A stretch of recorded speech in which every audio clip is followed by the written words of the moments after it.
Debat perdana Pilkada Kabupaten Ogan Komering Ilir yang digelar di Hotel Novotel, paslon nomor urut 1, Jafar Abdianto menjanjikan untuk berusaha memajukan kawasan Pantai Timur. Pasangan calon nomor urut 1. Debat publik Pilkada Oki yang digelar oleh KPU Kabupaten Ogan Komering Ilir berlangsung sengit. Sebagai calon bupati nomor urut 1, Jafar Sodik mengatakan pada penyampaian visi dan misi yang menjadi fokus utamanya dengan pasangannya Abdianto mengenai infrastruktur. Karena dengan infrastruktur dapat menunjang pembangunan perekonomian daerah yang baik.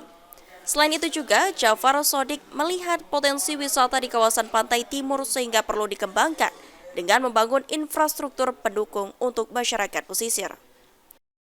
Potensi untuk Pantai Timur tadi sudah disampaikan juga bahwa kita itu kepinginnya di sana yang begitu orang menangkap ikan, tapi ikan itu tidak bisa kita kerjakan sendiri untuk menambah penghasilan.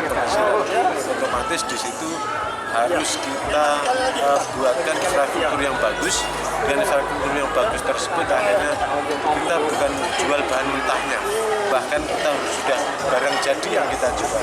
Dengan barang jadi yang kita jual otomatis masyarakat akan mendapatkan penambahan hasilnya. Sedangkan terkait penanganan karhutla di Kabupaten Ogan Komering Ilir, Jafar dan pasangannya Abdianto akan carikan solusi terbaik agar masalah karhutla bisa teratasi dengan maksimal. Dengan debat yang dilakukan, diharapkan masyarakat Oki dapat menentukan pilihan sesuai dengan apa yang diinginkan. Ilham Wahyudi, PAL TV.